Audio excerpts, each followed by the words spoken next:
एक हमारे ब्रज में मदन मोहन जी का मंदिर था।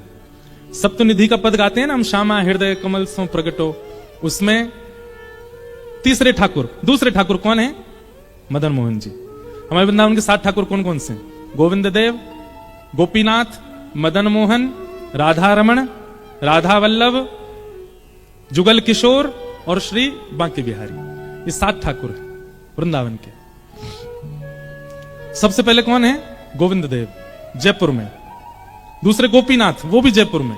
तीसरे मदन मोहन, वो कहां है? करौली, राजस्थान में। ये सब मुगलों के बाद और कई कारणों से 4 ठाकुर हमारे ब्रज से बाहर गए। गोविंद देव, गोपीनाथ, मदन मोहन और आपके पन्ना में विराजमान जुगल किशोर। तो मदन मोहन जी के एक परम उपासक थे, उनका नाम था काले खां। क्या नाम था?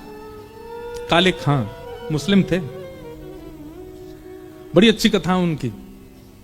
काले खां के विषय में वर्णन आता है कि काले खां जो थे वो करौली, राजस्थान में रहते थे और वो मंदिर नहीं जाते थे, केवल घर चलाने के लिए काम ढूंढा था उन्होंने। और उनको काम क्या मिला था? झाड़ू लगाने का।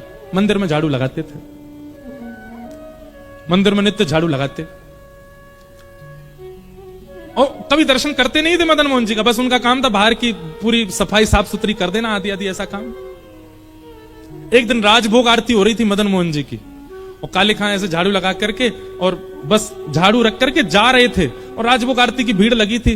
तो काले खां के मन में आज पता नहीं क्या आया, उसने कही इतने सालों से मैं यहां पे झाड़ू लगा रहा हूं, एक बार देखूं तो सही है मंदिर का देवता है कैसा। तो भीतर भी नहीं गए, बाहर निकलते निकलते ऐसे पीछे मुड़ करके देखा, और जैसे ही मदन मोहन लाल जी का स्वरूप देखा, कटाक्ष नेत्र, मधुर मुस्कान, हाथ में वंशी। अब काले खां की स्थिति ये हो गई कि पीछे एक बार देख करके काले खां ने जैसे ही आगे देखा, अब वो जहां देख रहा है वहां उसको वही दिख रहे हैं। अब जिधर देखें वही मदन मोहन जी दिख रहे हैं। ये मदन मोहन जी का दर्शन करा रहे हैं आपको टीवी पे, ये मदन मोहन जी, यही छवि दिखे।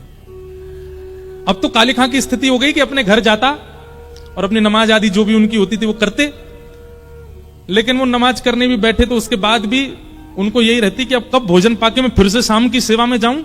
और शाम को पहुंच गए, जाके अपना झाड़ू आड़ू करके वो फिर से देखा। अब तो रूप माधुरी का दर्शन करके मदन मोहन बोले, ये इतना सुंदर बालक, इतना इतना बढ़िया श्रृंगार, इतने सुंदर नेत्र, इतने सुंदर गाल, इतना सुंदर मुखमंडल। अब तो मदन मोहन जी को लत लग गई, काले खां को लत लग गई मदन मोहन जी के। और मैं गलत नहीं बोला, मैंने सही बोला, मदन मोहन जी को लत लगी है काले खां को देखने की। भैया अगर हम जब दर्शन करते हैं हम तो 2 घंटा देखते रहते हैं तो भी हमको कोई फर्क नहीं पड़ता, पर एक छवि देखते ही चित्तवृत्ति अपने वश में ना हो तो समझ जाना आपने नहीं, ठाकुर जी ने आपको देखा है, ठाकुर जी की दृष्टि आप पे पड़ी। हमारे शैलेंद्र जी बता रहे थे कि महाराज जी बिहारी जी में कभी गया नहीं, वृंदावन से हमारा कोई दूर दूर तक संपर्क नहीं, पर देखते ही मेरे नेत्रों से आंसू नहीं रुक रहे हैं। आपको मान तो नहीं होना चाहिए इस बात का, अभिमान भी ना हो, भगवान करे कभी, पर आपने नहीं, बिहारी जी आपको देख रहे थे, इसीलिए आपके नेत्र सजल थे। उनकी दृष्टि पड़ जाए तो फिर किसी काम के रह थोड़ी जाते हैं। काले खां, अब तो उनकी स्थिति ऐसी हो गई, दिन रात मदन मोहन जी में ही बैठे रहते। उनकी पत्नी को यह बात पता चल गई कि ये अपना देवता छोड़ करके अपने परमात्मा को छोड़ के दूसरों के परमात्मा को भजने लगे। काले खां के कोई संतान नहीं थी और उनकी पत्नी ने सारा आरोप लगा दिया मदन मोहन जी पे। बोली कि तुम्हारे संतान इसीलिए नहीं है, हम दोनों के बालक इसीलिए नहीं हो रहे हैं क्योंकि तुम हमारे भगवान को तो मनाते नहीं हो, ये हिंदुओं के भगवान को मना रहे हो। हमारे भगवान को मनाओगे तो संतान होगी ना हमारे घर में। और इस बात का इतना आरोप लगाने लगे काले खां के ऊपर। काले खां बोले अब कुछ ऐसा करना पड़ेगा कि ये आरोप दूर हो। संतान की प्राप्ति की इच्छा नहीं है, इच्छा क्या है कि मदन मोहन जी पे आरोप ना लगे कि इनकी वजह से मुझे संतान नहीं है।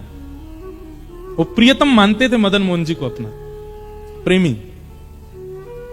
मदन मोहन जी से जाके बोले, हे नाथ, मुझे संतान नहीं चाहिए, पर मेरी पत्नी आप पर आरोप लगाती है कि आपकी वजह से मुझे बालक नहीं हो रहे हैं।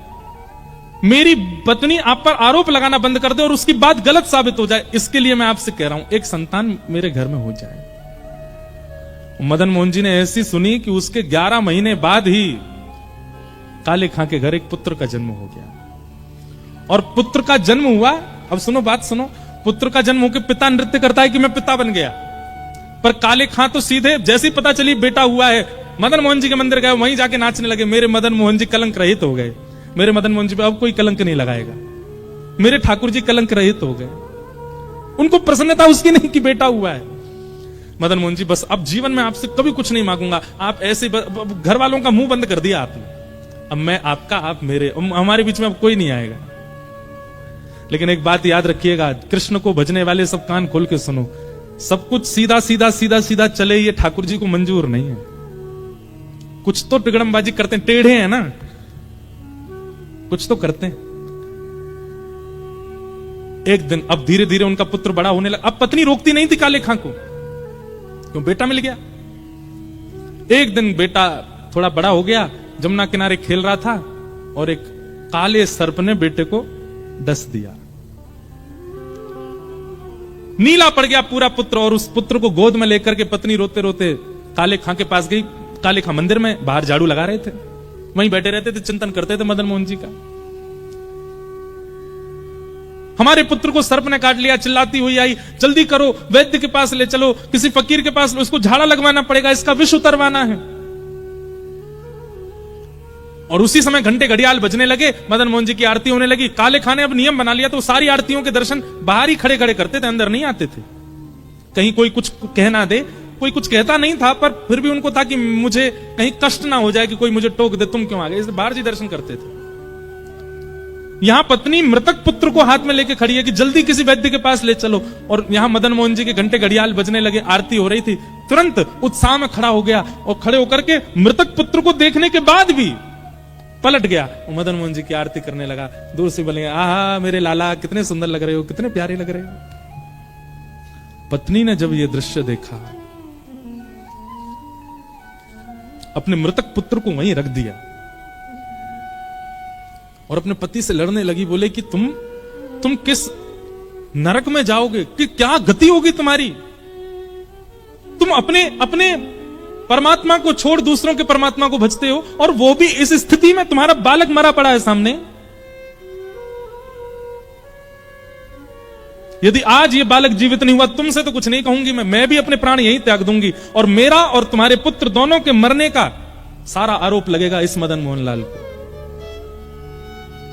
काले खां को यही मंजूर नहीं है, मुझे कुछ भी कह दो, मेरे मदन मोहन जी को कुछ मत करो, वो मेरे प्राण हैं, मेरे जीवन धन है, उनके ऊपर आरोप मत लगाओ। मदन मोहन जी की आरती चल रही है और पत्नी यहां पर अपने प्राण त्यागने की बात कर रही है। यदि मेरा पुत्र जीवित नहीं हुआ ये आरती विश्राम होने तक, तो मैं भी प्राण त्याग दूंगी। और दोनों के मरने का सुन लो, सब गांव वालों और सब शहर वालों, सब दुकानदारों, हम दोनों के मरने का आरोप मदन मोहन लाल, इन्हीं की वजह से ही मरेंगे हम दोनों। काले खां के नेत्र सजल हो गए, अपने मधुर मदन मोहन जी को देख रहे हैं। तो काले खां ने उर्दू में एक पद गाया मदन मोहन जी का, कि मुसफ्फक सफीक रफीक दिल दोस्त मेरे, ठाकुर जी से कह रहे हैं, मेरी नजदीकी हकीकी ख्याल कीजिए,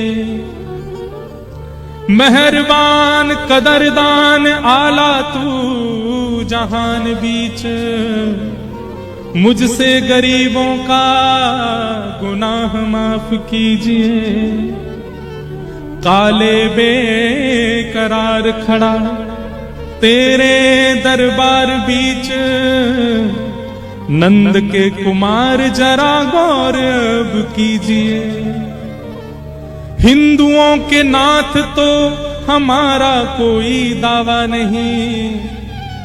अंतिम पंक्ति इतनी सुंदर है, अगर आप हिंदुओं के भगवान हो केवल, तो मेरी पत्नी भी मर जाए, बेटा भी मर जाए, मैं भी मर जाऊं, लेकिन मैंने विश्व को आपको जगन्नाथ कहते हुए सुना है, हो जगत के नाथ तो हमारी खैर लीजिए। जैसे ये बात कही, हिंदुओं के नाथ तो हमारा कोई दावा नहीं, पर जगत के हो नाथ तो हमारी सुध लीजिए। अगर आप जगन्नाथ हैं तो जगत में तो मैं भी आता हूं।